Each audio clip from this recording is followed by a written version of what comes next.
Igreja do Deus Vivo. Nós vamos dividir esse tema em vários subtemas, obviamente. Vamos falar um pouquinho sobre as dispensações, algo sobre a igreja como o corpo de Cristo, também como a casa de Deus. Veremos a igreja como a noiva de Cristo e também como o candeeiro. Hoje à noite vamos falar sobre as dispensações e sobre o corpo de Cristo. Numa segunda parte, uma segunda sequência de palestras, durante essa semana vai se ocupar com assuntos ligados às reuniões. Como reunidos ao seu nome, algo que os discípulos afirmaram, nós vimos o Senhor. Vamos falar sobre a instituição da ceia do Senhor, sobre a ceia do Senhor em si, o que ela significa, sobre o aspecto da mesa do Senhor, será que é a mesma coisa que a ceia do Senhor? Sobre os dons e os servos, e como esses também têm a sua relação com as reuniões da igreja, por exemplo, com a reunião de edificação. Depois veremos a reunião de oração, a posição da mulher também, e em vários aspectos. De forma geral, no mundo, na criação, no dia a dia, e também dentro das reuniões da igreja. E se tivermos ainda tempo, o Senhor nos permitir isso, vamos falar também sobre como guardar a unidade do Espírito. O que é unidade do Espírito também?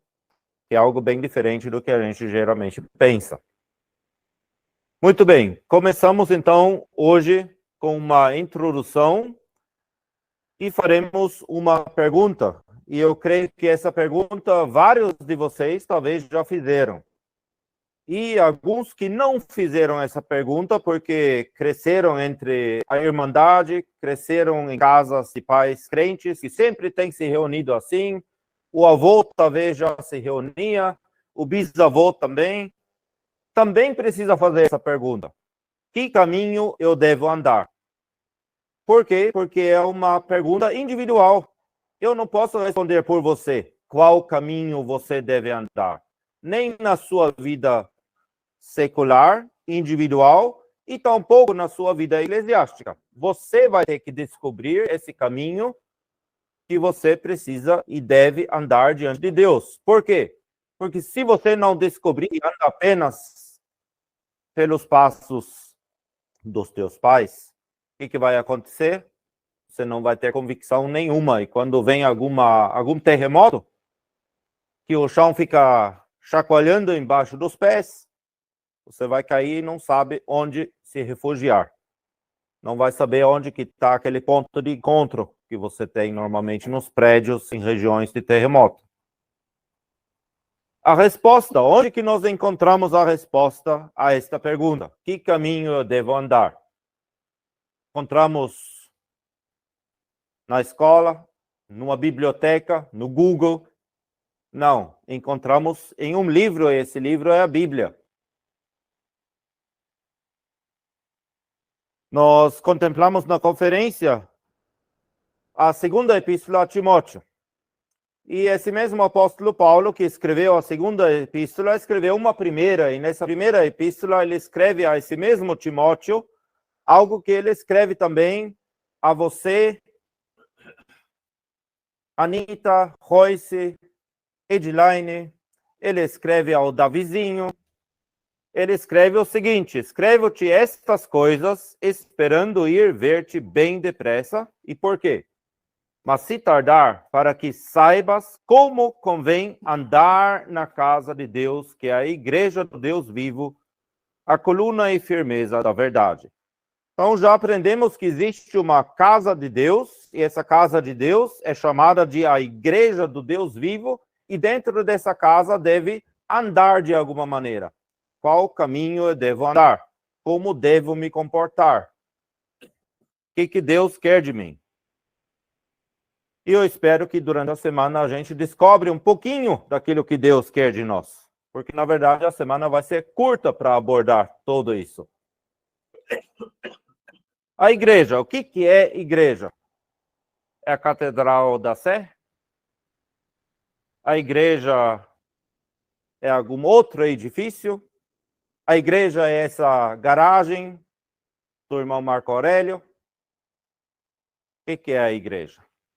Essa palavra vem da língua grega, e nós em português emprestamos quase que direto do grego, só trocamos um L por um R, aí ficou igreja ao invés de eclésia, e essa é a palavra no grego.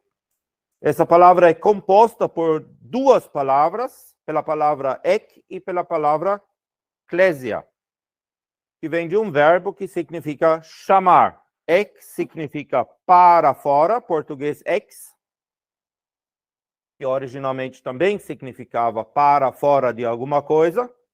E a segunda parte dessa palavra significa chamar, ou chamado. Então, a igreja é alguém, algum corpo que é chamado para fora. Chamado para fora de quê?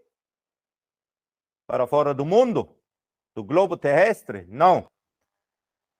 Mas para fora do mundo, sistema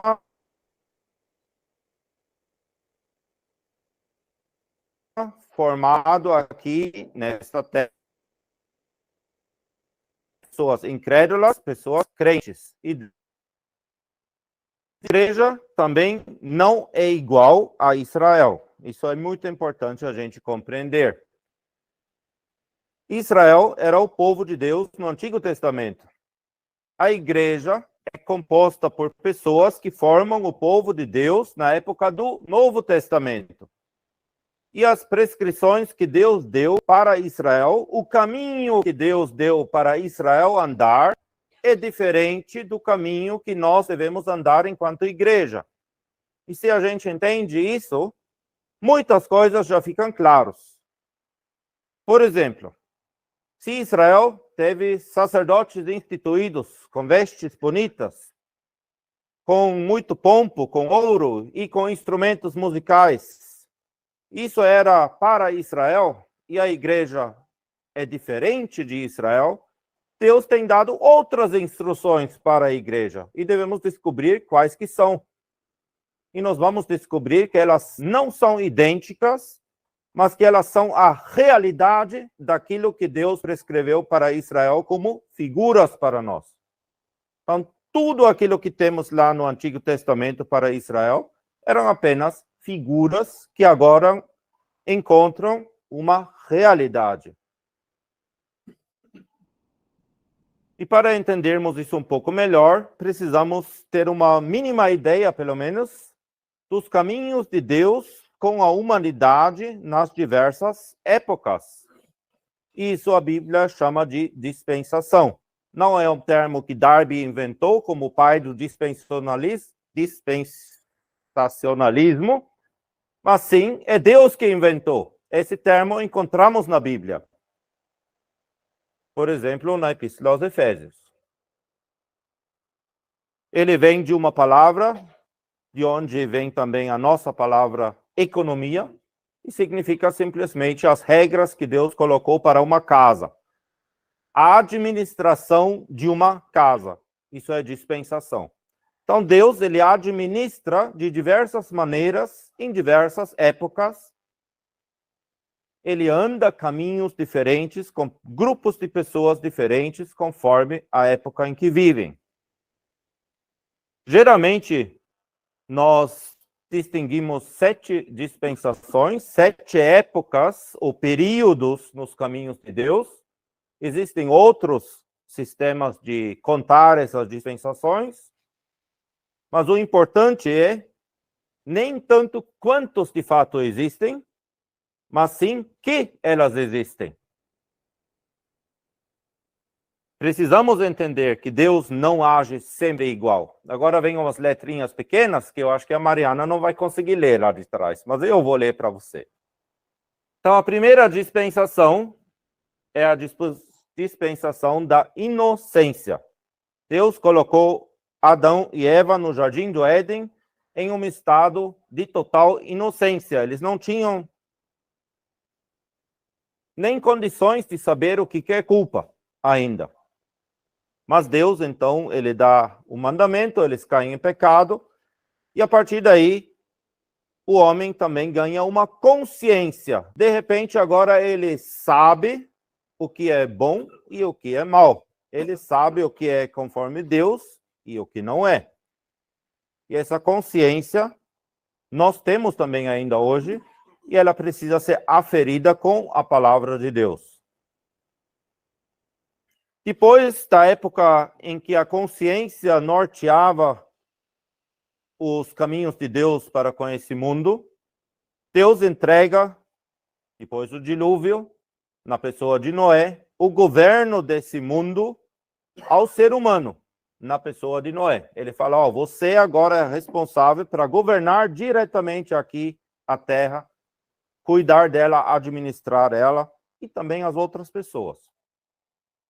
E nós já vemos que algumas coisas ficam em todas as dispensações, mas não são mais o ponto principal. Quando Deus dá mais luz, quando Deus dá mais instruções, cada vez é mais importante atentarmos para as palavras que Deus fala. E essa consciência, que continua existindo em Noé, em todas as dispensações depois, ganha cada vez mais instruções para se nortear. Depois de Noé, temos na pessoa de Abraão, uma pessoa que ganha promessas da parte de Deus. Ele recebe promessas para si e para os seus descendentes. Chamamos isso de a época ou a dispensação das promessas. Depois temos a dispensação que toma mais espaço na Bíblia, e que não é a época da graça, é a época da lei. A maior parte dos livros na Bíblia, a partir de Êxodo 19, mais ou menos na metade do capítulo, tratam da época da lei. Até que o Senhor Jesus vem no Novo Testamento, nos Evangelhos, e se torna o fim da lei, aquele que cumpre a lei por completo. Depois disso, no final da época da lei, temos um corte na história da humanidade, o ponto central da humanidade, que é a cruz de Cristo. E essa cruz muda completamente a história, e a partir daí entra a graça de Deus em cena como o principal norte nessa época em que nós vivemos hoje, que chamamos de a época da graça. E vocês já veem que também nessas épocas Deus não estava sem graça. Deus mostrou graça sempre. Mas hoje, na nossa época, a graça é o elemento decisivo, o elemento que norteia o governo de Deus para com esse mundo. Não precisamos mais ter uma lei, e se eu fizer aquilo, então Deus também vai fazer. Não, na época da graça, Deus fez tudo. E nós precisamos apenas aceitar e obedecer às novas revelações que ele deu no Novo Testamento, principalmente. E depois da época da graça, quando a igreja for arrebatada, teremos ainda uma última época antes que entra o estado eterno, a eternidade novamente, que é o milênio, ou chamado também o reino milenar. Então, todas essas épocas, esses períodos, essas dispensações, esses períodos de administrativos nos caminhos de Deus para com esse mundo, compreendem aquilo que nós chamamos de tempo, ou seja, todo o momento da existência desse mundo, desse universo, desde a sua criação até que vai ser não dissolvido, mas mudado por meio do fogo. E Deus vai fazer novos céus e nova terra e entra de novo na eternidade. Então vem da eternidade, a eternidade é como o pano de fundo e Deus insere esse tempo e divide o tempo em períodos diferentes. E o final de cada uma dessas dispensações, cada um desses períodos termina em juízo. Por quê? Porque em nenhum dos períodos o ser humano corresponde aos pensamentos de Deus. Já com Adão e Eva, Deus dá um único mandamento. E o que aconteceu? Não respeitaram. Pior para o povo de Israel, então. Ganharam 600 e poucos mandamentos. E não cumpriram nenhum. Não era nem capaz de cumprir. Pior ainda na época da graça, que Deus dá nenhum mandamento, na verdade. A não ser o novo mandamento vos dou, que ameis uns aos outros. E o ser humano rejeita a graça. Fala, isso eu também não quero. Eu prefiro fazer alguma coisa. E já foi comprovado que eu não consigo fazer. Até no milênio, o Senhor Jesus vai reinar aqui. E mesmo com o governo do próprio Senhor Jesus, o ser humano depois novamente transgride. Não quer nem sequer ele como governante. Deus responde, portanto, com juízo no final de cada uma dessas épocas, de forma geral. Mas também, todas essas épocas, algumas pessoas, pela graça de Deus, são salvas. A cruz de Cristo é, portanto, o ponto onde há uma mudança total também nos caminhos de Deus para com este mundo. Quando chegamos, então, a essa época da graça, aí Deus introduz a igreja. A igreja, nós vemos sob várias figuras na palavra de Deus, como o corpo, uma casa, como candeeiros, também como uma noiva. E nós vamos nos ocupar um pouco com essas figuras. Temos uma outra figura na Bíblia, no Evangelho de João, capítulo 10, que é o rebanho. E a pergunta é, essa também é uma figura da igreja? Muitos de vocês aprenderam que sim. De certa forma, sim, mas não é uma das figuras principais da igreja. Por quê? O rebanho não é uma figura direta da igreja. Esse rebanho de Deus, mostrado no Evangelho de João, é composto por indivíduos juntados em um só para a direção e o cuidado de um pastor, que é Cristo. Mas a ênfase ainda continua sendo nos indivíduos. E dentro do contexto do Evangelho de João, ele não fala da igreja. Igreja não é tema de João.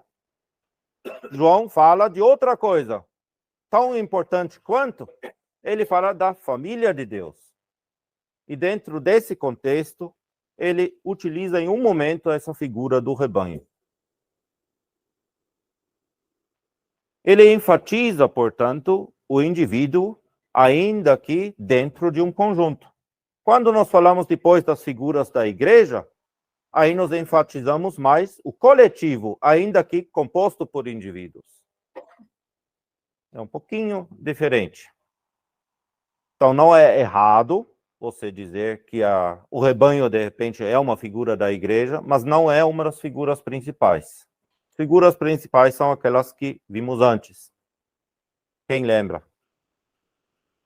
Corpo, casa, candelabro e a noiva. Muito bem. Corpo de Cristo. Caleb. Você está vendo esse cara aqui? Perna, braço, o que falta? A cabeça. Esse aqui é um corpo completo? Não, muito bem.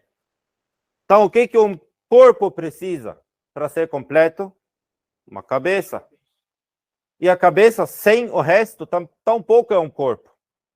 Então, é uma figura muito bonita que Deus nos mostra que um corpo completo precisa de cabeça, precisa do resto do corpo.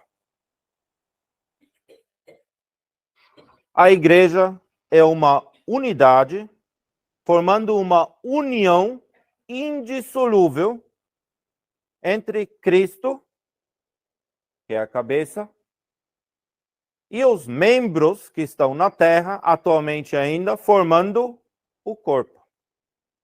Ambos juntos, cabeça e aquilo que nós chamamos também às vezes de corpo, formam o corpo.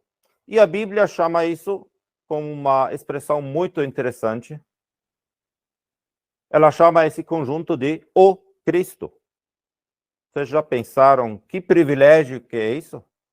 Isso significa que, embora Cristo é Deus, embora isso seja absolutamente perfeito, ele, com toda a reverência, precisa dos membros aqui na terra para ser realmente completo. O Cristo é composto por Cristo, cabeça, no céu, e os membros, o conjunto dos membros, o seu corpo na terra, formando então o corpo de Cristo com a cabeça, dirigida pela cabeça também. Como surgiu esse corpo de Cristo? Às vezes é bom a gente ver o lado negativo. O corpo de Cristo, ele não foi formado pela fé pessoal de cada indivíduo. Talvez um ou outro vai dizer, mas a fé era necessário, senão não me torno membro no corpo. Verdade. Mas fé individual, Adão precisava. Fé individual, Abraão precisava. Fé individual, Moisés precisava. Todos eles não faziam parte do corpo de Cristo. É um item importante? Sim. Mas para que o corpo de Cristo fosse formado, precisava de mais do que isso. Tampouco o corpo de Cristo surgiu pela recepção da nova vida. E nova vida, todos os crentes em todas as épocas possuem. Adão também, quando crê, ele tem nova vida. Moisés, ele tem nova vida.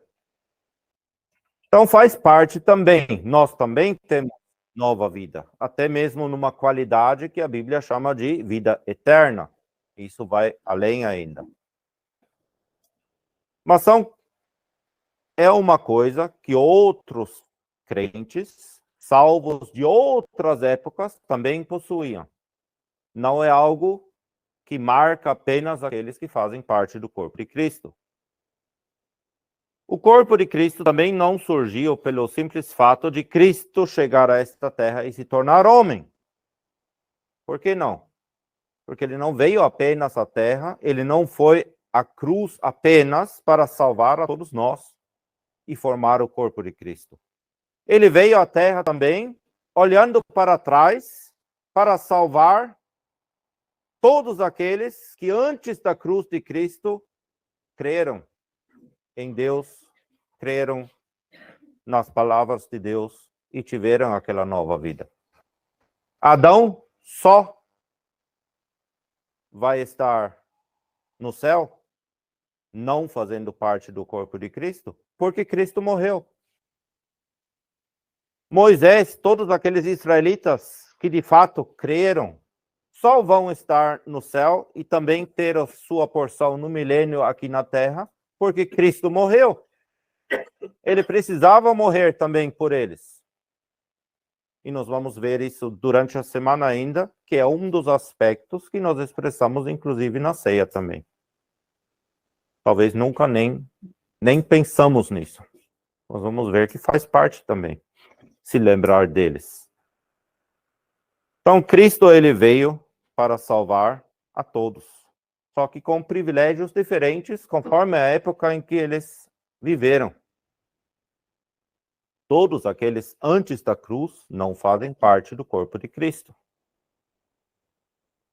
O que era necessário para que o corpo de Cristo pudesse surgir, pudesse ser formado? Aquilo que já aludimos, a morte e a ressurreição de Cristo, era necessário sim. precisava morrer e precisava subir ao céu como prova de que Deus realmente aceitou aquela obra, que aquela obra na cruz era completa. Ele precisava também subir de novo ao céu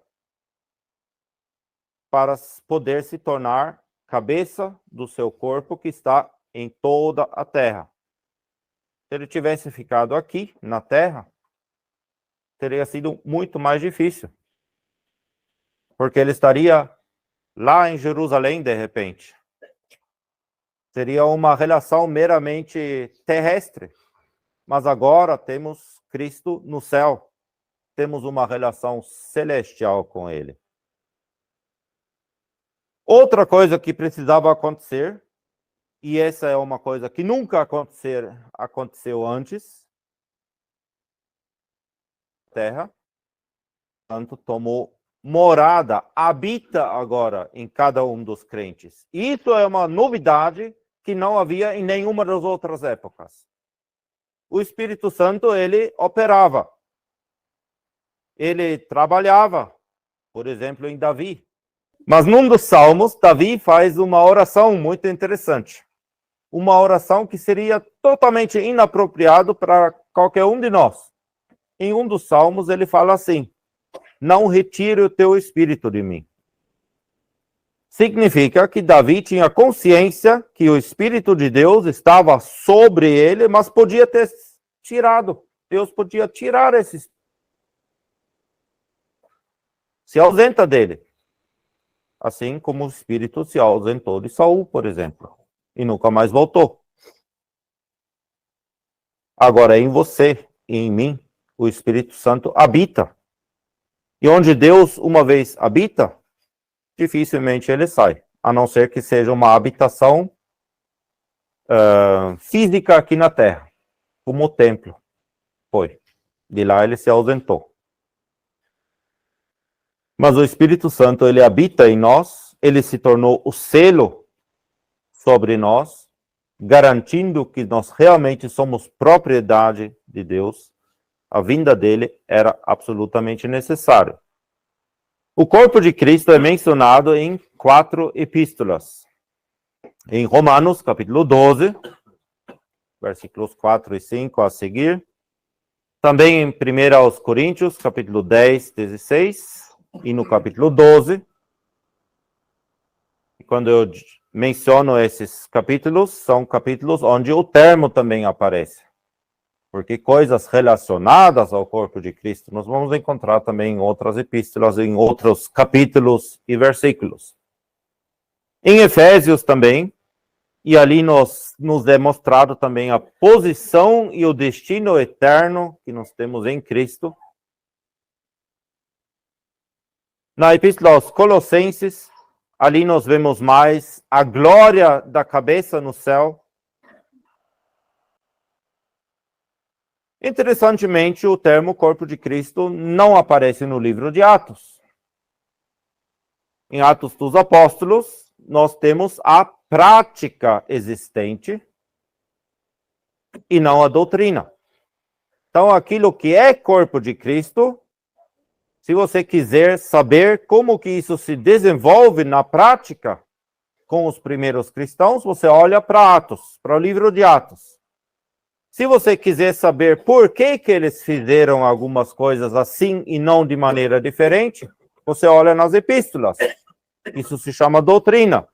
A doutrina é, em termos de hoje, o esqueleto teórico para que a prática funcione. Isso até é interessante, porque no livro de Atos não tinha nenhuma epístola. Aí nós vemos que no início, o Espírito Santo que habitava nos crentes realmente podia conduzir eles para agir conforme os pensamentos de Deus. E, às vezes, Deus precisava de corrigir. E aí, ele deu também as epístolas e, principalmente, fez uso do apóstolo Paulo, a quem foi confiado o mistério de falar sobre a igreja. Esse mistério que não era conhecido no Antigo Testamento. Algo completamente novo.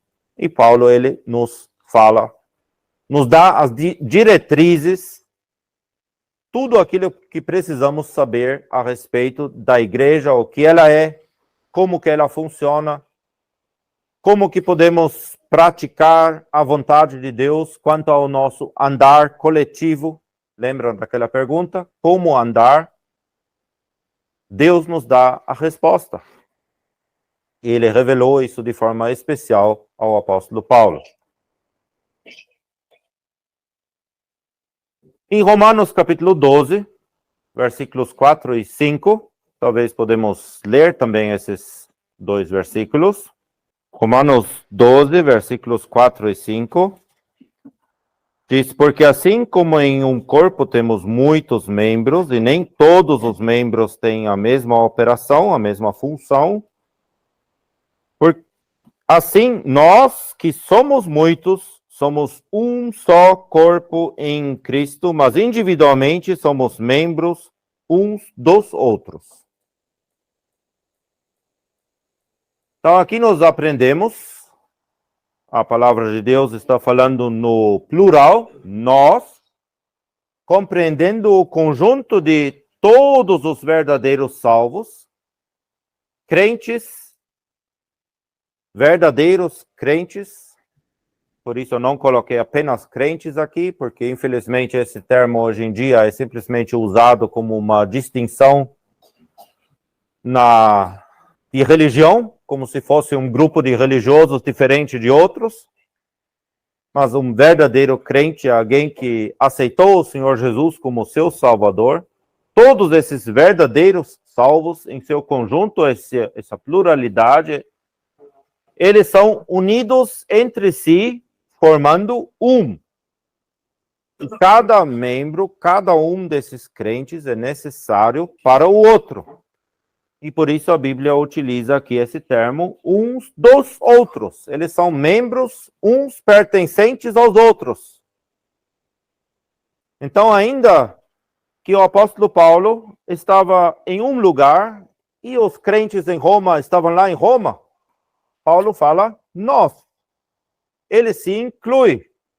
Todos os verdadeiros salvos formam esse corpo, independente de onde estiverem neste mundo. E hoje em dia podemos acrescentar até mesmo, independente em que lugar eclesiástico, confessional eles se encontram. Se essa pessoa aceitou verdadeiramente o Senhor Jesus como seu Salvador, ele é um salvo que faz parte do corpo de Cristo. Vou dar um exemplo aqui, que a maioria de vocês conhece um irmão lá em Teresópolis chamado irmão Adilson. Quem já viu ele, né? Vários. Irmão Adilson é inconfundível com o seu sotaque de carioca. Mas sabem onde ele se converteu? Onde ele se tornou um membro do corpo de Cristo? Na Igreja Católica, lendo a Bíblia para o padre, que era a função dele. Ele tinha que ajudar na missa. E uma das tarefas era ler a Bíblia ali. E a leitura da Bíblia fez com que ele se convertesse. E o padre falou para ele, a partir de agora, seu lugar não é mais aqui. Procure um lugar onde realmente seguem a palavra de Deus. E foi o que ele fez. Então, Deus tem os seus caminhos, mas a partir daquele momento, essa pessoa se torna um membro no corpo de Cristo. Não depende de uma denominação. Que Deus não quer certos sistemas funcionando, é uma outra história. Também vamos descobrindo durante essa semana. E assim, cada um é necessário também para o outro. Um depende do outro. Um é interligado com o outro. Assim como o meu dedo está ligado à minha mão, ao meu corpo, ao meu braço, e ele não poderia estar boiando aqui no ar. Aí não funciona. Temos um outro capítulo 12, que também fala sobre o corpo de Cristo, sobre a igreja. É um livro depois de Romanos, em 1 aos Coríntios, também no capítulo 12. E aí nós vamos ler nesse momento apenas os versículos 12 e 13, onde diz: porque assim como o corpo é um, e tem muitos membros, e todos os membros, sendo muitos, são um só corpo, assim é Cristo também. Então, aqui ele está falando primeiramente do nosso corpo humano, estabelecendo essa figura. Ele se utiliza do corpo físico como uma figura daquilo que é Cristo e os salvos. E aqui, esse conjunto é chamado de Cristo. Assim é Cristo também. Pois todos nós fomos batizados, quer judeus, quer gregos, quer servos, quer livres, e todos temos bebido de um Espírito. Então, temos várias expressões nesses dois versículos. Uma vez, essa união íntima, que é tão íntima que Deus chama o conjunto da cabeça e dos membros de Cristo. Já vimos isso. E aqui aprendemos como crentes foram inseridos naquele corpo e como ele se formou também.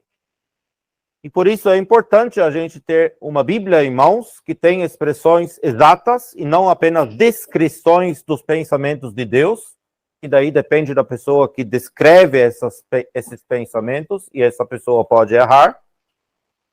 Então é importante termos boas expressões e lermos com exatidão, não simplesmente superficial. Ah, Deus está dizendo aqui duas vezes a mesma coisa. Não está. Deus está falando que esse Cristo, composto pela cabeça e os membros, que entre si estão ligados, todos nós, fomos batizados em um Espírito. É lá passado. E é utilizado um termo interessante. Uma analogia ao batismo. A palavra batizar é utilizada. A palavra batizar, batismo, simplesmente significa imersão em algum líquido. Se um grego colocasse, por exemplo, um pepino para fazer pickles, ele usava a palavra batizar. Ele batizava o pepino. Ele mudou dentro do líquido de estado. Aquele pepino que sai depois dos pickles não é mais exatamente igual àquele que entrou. Muito bem. Assim, Deus batizou, imergiu todos os salvos em um Espírito, pelo Espírito Santo, formando então um corpo. Quando que isso aconteceu? Historicamente, no livro de Atos temos a prática. Lá em Atos capítulo 2, naquele dia de Pentecostes. Aí, aqueles que estavam lá foram todos batizados em um Espírito, formando então um corpo. Quer judeus, quer gregos, quer servos, quer livres. Esses grupos de pessoas temos hoje todos. Naquele primeiro momento, havia só judeus. Os outros vieram depois. Mas aí Paulo continua dizendo, explicando, e todos temos bebido de um Espírito. Isso quer dizer, a todos nós foi dado a beber de um Espírito. Primeiro, aquele batismo, em um momento passado, fomos batizados. E a expressão utilizada ali é pontual. Aconteceu uma vez. No texto original, isso fica bem claro. E fica também claro que isto aqui, de ter bebido de um Espírito, é algo contínuo, iterativo. Iterativo significa isso se repete sempre de novo. Só que requer que já existe alguma coisa. Aqui, o batismo dentro de um líquido, entre aspas. Agora, esse líquido existe e serve de bebida para outros que vêm depois. O que significa isso?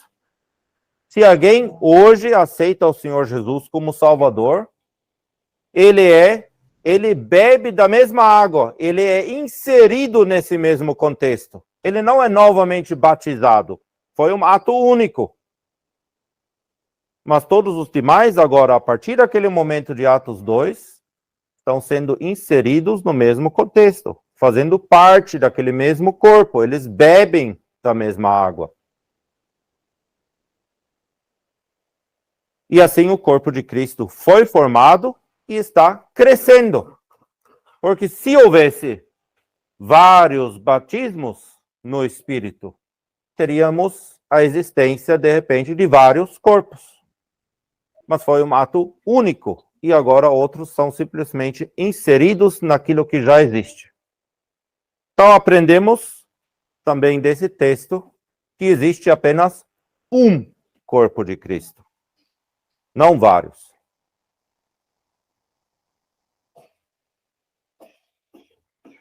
E esse corpo de Cristo, ele tem agora vários aspectos. Aspectos é um ponto de vista diferente da mesma coisa.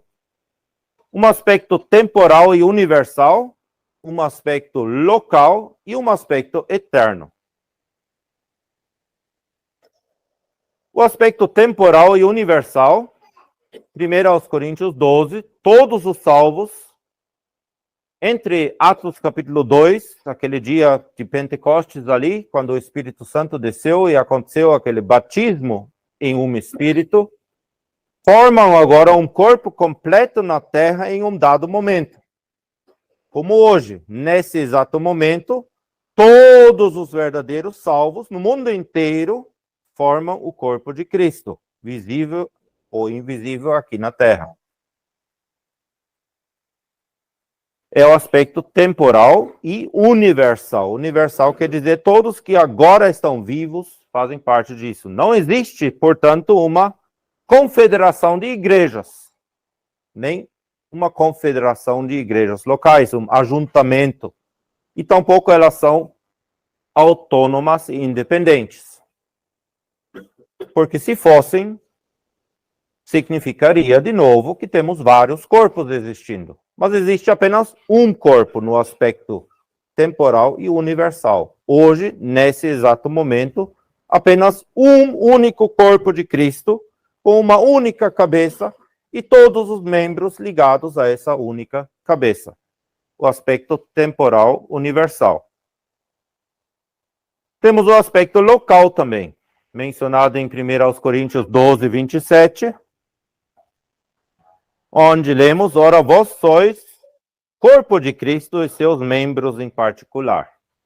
Nesse versículo, esse artigo o, em nenhum único manuscrito grego existe. Ele foi inserido apenas porque os tradutores achavam que aí ficaria mais claro em nosso idioma. E, na verdade, eles bagunçaram o conceito. Ora, vós sois corpo de Cristo. Vós, em Alvorada, vocês são corpo de Cristo. Vocês não são o corpo de Cristo. Se fossem o corpo de Cristo, existiriam vários de novo. Mas vocês são apenas corpo de Cristo. Vocês portam as características que todo o corpo de Cristo tem. E seus membros em particular.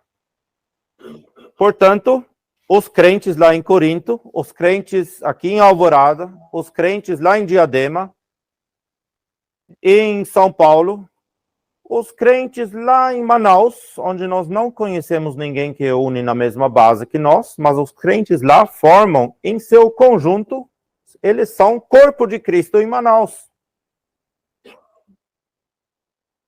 E eles são espalhados em vários lugares, como aqui em Alvorada. Não é esses crentes que estão reunidos nesse salão que são corpo de Cristo em Alvorada. Mas aquele crente que está lá, de repente, na Igreja Católica, também é corpo de Cristo. Faz parte. Todo esse conjunto de todos os salvos dessa localidade são corpo de Cristo. Se eles praticam essas características, é uma outra história de novo. Vamos ver isso num gráfico. O aspecto universal, todos os salvos em toda a terra formam o corpo de Cristo. E esse aspecto universal é espelhado para localidades. Temos o aspecto local. Todos os salvos em um dado lugar também são um espelho do corpo de Cristo a nível mundial. Porta as mesmas características. Como realizar isso hoje? Temos uma cristandade. Na cristandade tem pessoas que confessam ser cristãos, como aprendemos na conferência. Às vezes eles são crentes de fato, e outros não são. Alguns confessam ser cristãos por livre e espontânea vontade, outros porque foram batizados como bebês e têm um certificado onde diz que eles são cristãos, mas fazem parte da cristandade. Eles não são muçulmanos e nem hindus. Então, a cristandade é um círculo bastante amplo. Dentro dessa cristandade, temos agora uma confederação de denominações que formam um corpo eclesiástico. Denominação A1, A2, A3, deveria ser aqui. Eles são apenas congregações de uma organização a nível nacional, por exemplo. Aí existe um outro tipo de crente. Eles também se uniram com várias congregações em várias cidades e formam a denominação B, dividido em 1, 2, 3. E aí outros dizem, não, mas isso aqui não é certo. E a gente não quer uma estrutura piramidal, onde tem um comandante em cima, ou um grêmio de comandantes, e todos nós no país inteiro temos que obedecer. Não, isso não é certo, não é bíblico. A gente vai ficar independente, formando denominação C e D. Mas ainda é uma denominação. Ainda é um grupo formado por homens. O que precisa se fazer? De todos esses corpinhos formados por homens, a Bíblia nos manda em 2 Coríntios 6,16, sai do meio deles. E aprendemos na conferência também que é preciso, o quê? Purificar-se para longe de tudo aquilo que não condiz com Deus. E aprendemos também na conferência que o purificar-se tem um aspecto negativo, sair de algum lugar, e positivo em direção a alguma coisa. Não é para formar agora a denominação E, Y e Z. Para onde essas pessoas devem sair que querem de fato seguir os pensamentos de Deus? Que querem de fato demonstrar aqui na Terra o que é o aspecto local da Igreja de Deus. Que querem viver também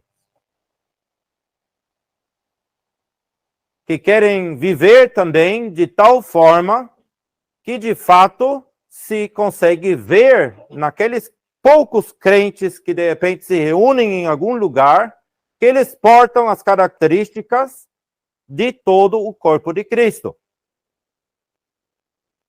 Simplesmente voltando à base bíblica. Voltando àquilo que Deus falou. Ele já formou tudo aquilo. O corpo de Cristo foi formado, não precisa ser reformado. O corpo de Cristo já tem as suas diretrizes, não precisa criar um estatuto. O estatuto está aqui. São umas páginas a mais do que a maior parte dos estatutos humanos, tudo bem. Mas não é tão difícil de ler todas essas páginas também. Bom, voltar à base bíblica e ali esses crentes se tornam uma expressão, um testemunho da igreja a nível mundial. Então, se aqui em Alvorada tiver, não sei, 100, 200 denominações, em todas elas, provavelmente tem pelo menos um que é um verdadeiro salvo.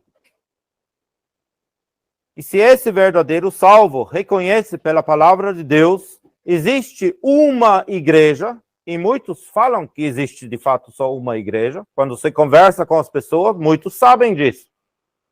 Só que parece que não veem que tem como realizar isso também na vida. Que dá para praticar essa verdade também. Se eles reconhecem isso, se você reconhece isso e eu, nós vamos sair desses sistemas humanos e voltar para aquilo que Deus criou. para aquela base que ele estabeleceu. E aí, como aprendemos na conferência, não vamos fazer isso sozinhos, mas sim como somos membros uns dos outros, vamos fazer isso juntos, com aqueles que invocam o nome do Senhor de coração puro. E aí acontece que se esses se juntam, eles não estão formando, então, uma nova denominação na Alvorada, mas sim, eles voltam à base bíblica, testemunhando dessa verdade divina. Eles são um testemunho local da Igreja de Deus a nível mundial. E por que apenas isso? E não há igreja em Alvorada? Porque tem outros verdadeiros salvos que fazem parte desse mesmo corpo, que não deram o passo ainda, que ainda estão em A1, em B2, em D e em C. Mas fazem também parte, como vimos, 1 Coríntios 12, 27, eles são corpo de Cristo, fazem parte. Do contrário, nós estaríamos como cortando membros do corpo, deixando o braço jogado na rua. Não vai ser muito bom.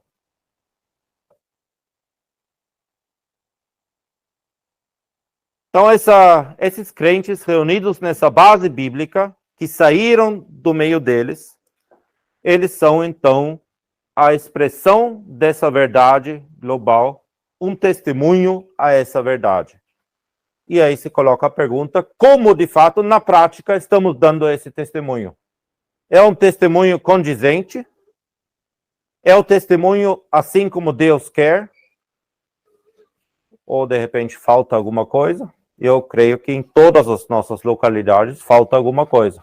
Vamos aprendendo mais e mais para que esse testemunho brilhe mais e mais. Mas existe também o aspecto eterno do corpo de Cristo. Em Efésios 1, versículos 22 a 23.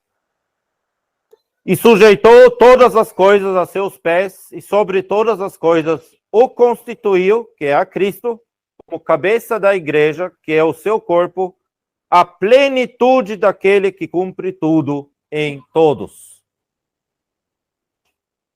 Ali nós temos o conjunto de todos os salvos, não apenas de Atos 2 até o arrebatamento, mas a continuação dessa existência para sempre.